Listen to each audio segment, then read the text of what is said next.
Hello and welcome back. This particular video is video number 4, and we're going to focus on the Facebook pixel. So we briefly talked about that earlier, but before we dive in, I want to say that you will need to have a Facebook business account. So to do that, you'll need to go to business.facebook.com. That's business.facebook.com. You'll need to create an account so that Facebook knows that you have access to certain ad accounts.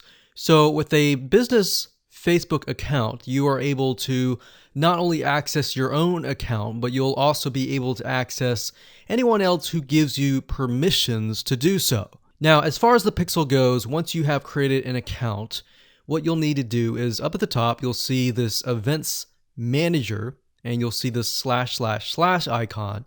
You'll click on that, and then you'll click on the all tools down here, and then you'll click on pixels right here. Now, bear in mind that Facebook oftentimes will change around their user interface. So if it doesn't look exactly like this, then look around and you'll likely find the pixels.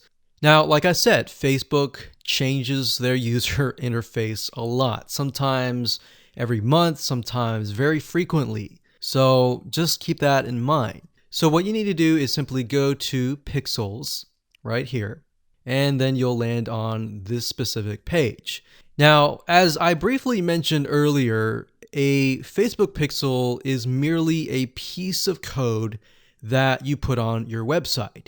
And we'll talk more about how to add that to your website, what are best practices, and all of that. But basically all you need to know is the Facebook pixel is a very powerful piece of code that allows Facebook not only to see who visits your website, who converts into a sale, who converts into an email opt-in lead, who perhaps fills out a form, and more. It also collects a lot of data about the visitor, who they are, what sites they visit, and a lot more data. In fact, Facebook in itself has so much data that as far as being an advertiser, it enables you to reach more people that are actually interested in what you have to offer. So that's basically what a pixel is. And to set it up, all you have to do is go to this page, click on Setup here, and it'll give you different options. So you can either click this here to manually install the code yourself, and it'll basically give you a piece of code that you will install. Or as you can see here, it says Facebook Pixel currently integrates with these platforms here. So you can click that and it'll allow you to add it to these locations here. And if you are not a web developer and you have a web developer and you prefer to send that information to them, then you can click email instructions to the developer. Now, we're going to talk more about this in the next video on how to get the code, how to add that code to your website. If you're using a WordPress website, what kind of WordPress plugins should you use? And we'll talk more about that in the next video. Hello and welcome back. This is video number 5, and we're going to talk about how to add the pixel code to your website. Now, it's really going to depend on what kind of landing page creator you use, what kind of website platform that you use. So for example, WordPress is going to be a little bit different. I'm going to show you a WordPress plugin that you can use. If you're, say for example, using a HTML website page builder or ClickFunnels or lead pages or OptimizePress or any other type of landing page builder, you need to make sure that the pixel is on every single page of your funnel, because you're going to want to track everything from start to finish. Or you just want to put the pixel code on the pages that you want to track. For example, the pages where they initially visit, the pages where they convert, the pages where they don't convert, and so forth, so that you're able to kind of get a bigger bird's eye view of what is happening, what people are visiting, what people are not, and all that. So if you click on the install pixel code in Facebook Manager, then you'll see this page. Now, like I said, it can change, but basically what you need to do is it says locate the header code for your website. So what you're going to look for is the head tags, and you're going to put the pixel code within these tags. So like I said, it's going to differ based upon what kind of platform you use. But the majority of times, if you are using something like Lead Pages or ClickFunnels or something similar, then they will typically give you the option to add some sort of code to the head tag. So that's actually very easy to do.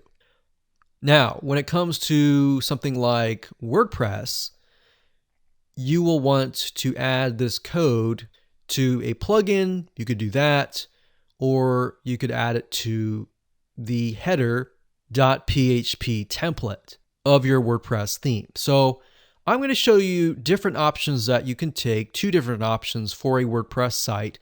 But of course, if you're not familiar and this is a little bit overwhelming, you can always get a web developer to do this for you. It's really not hard to do once you understand the concept.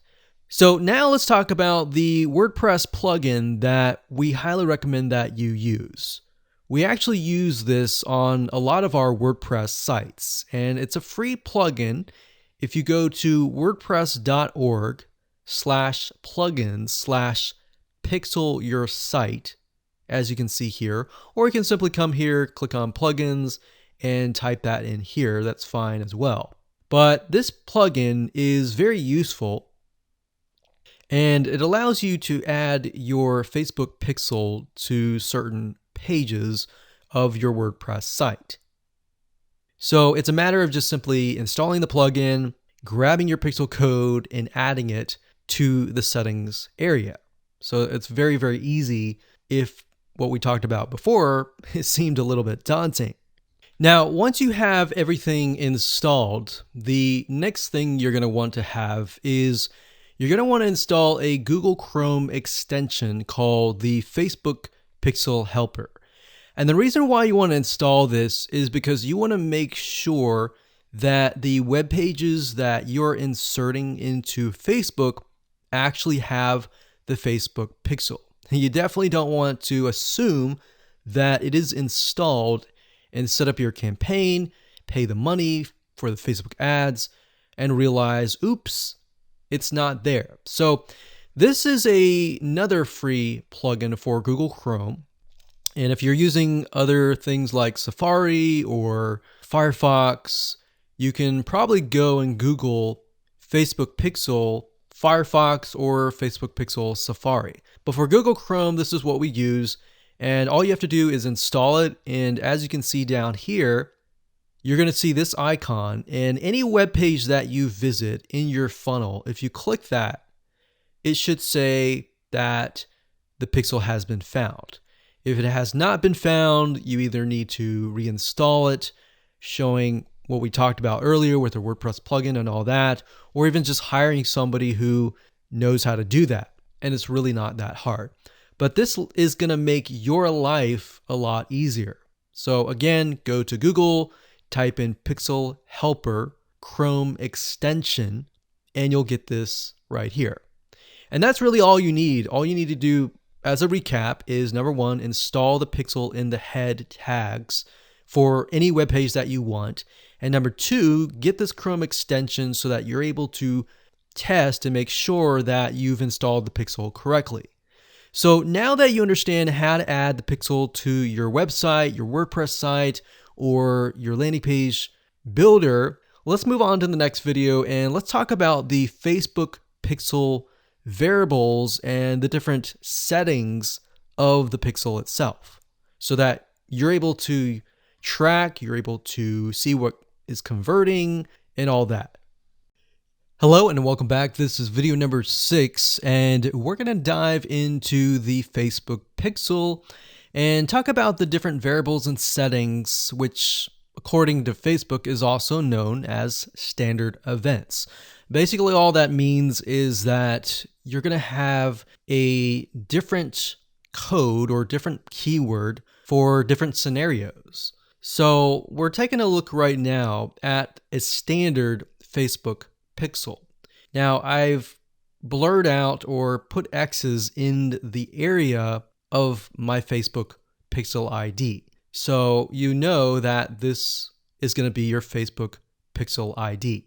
Now, if you go to facebook.com and you look for their standard events, you're going to see a list of different event codes. So you can see add to cart. This can track anytime somebody adds an item to the cart. So if you're selling maybe physical items or e-commerce or even digital items and they add it to the cart, you want to use the standard event code here. And what that means is you are going to take this code and put it in your pixel code, and then you're going to put that code on that page.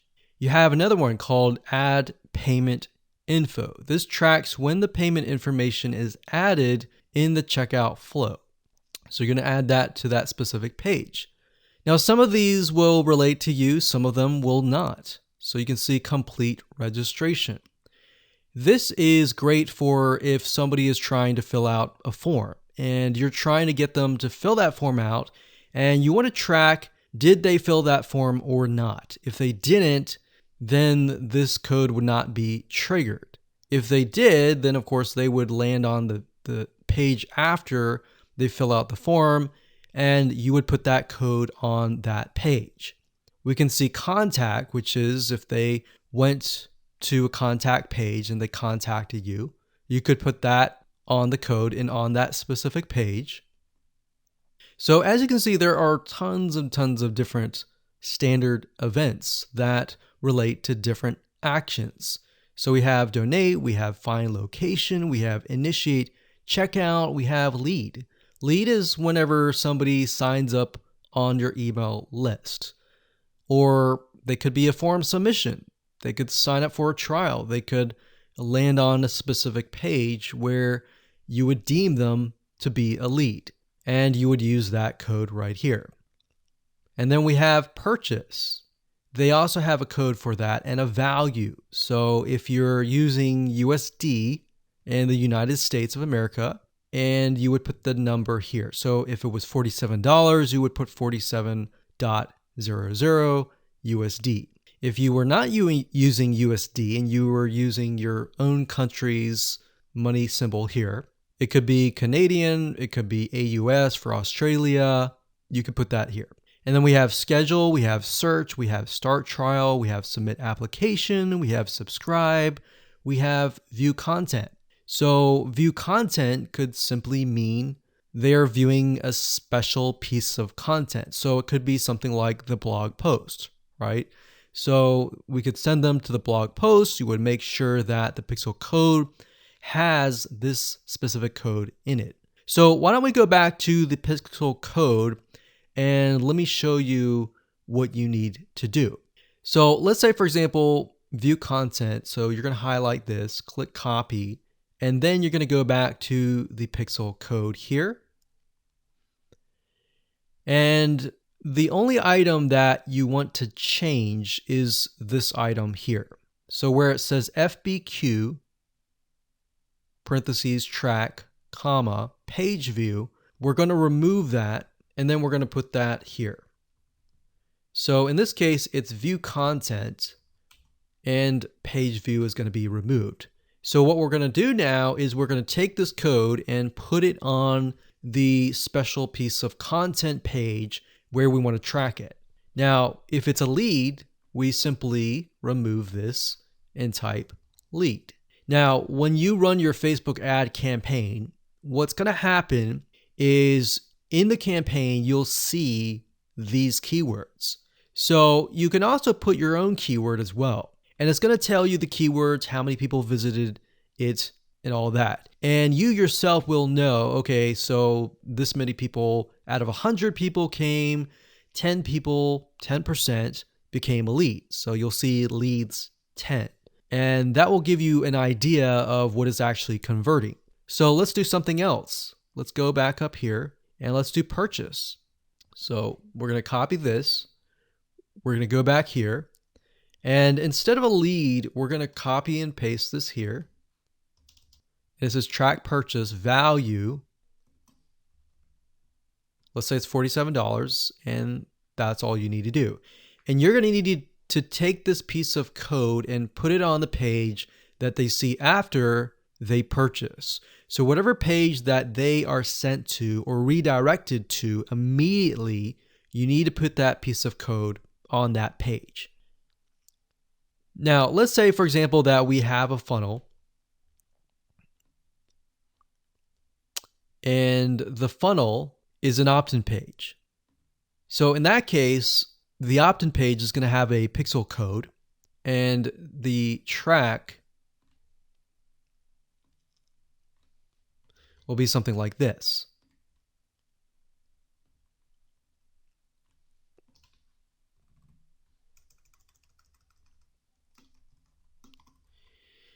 So the opt-in page could be a page view or view content, and then the next page after that, if they subscribe, could be a lead. So throughout your funnel, you have different steps, you have different pages, and on those different pages, you'll have different pixel codes. Now, while that might seem a little bit complex right now, it really isn't. It's a matter of just changing the keyword and putting the code on the right page. And then, of course, using the Facebook Pixel Helper Google Chrome extension to go back to the page, make sure that pixel is on the page, and it'll tell you if the pixel is on the page and specifically what it is. So if it's a lead, it'll show a lead. If it's a purchase, it'll show a purchase. And it really is quite easy once you get the hang of it. So with that said, let's move on to the next video.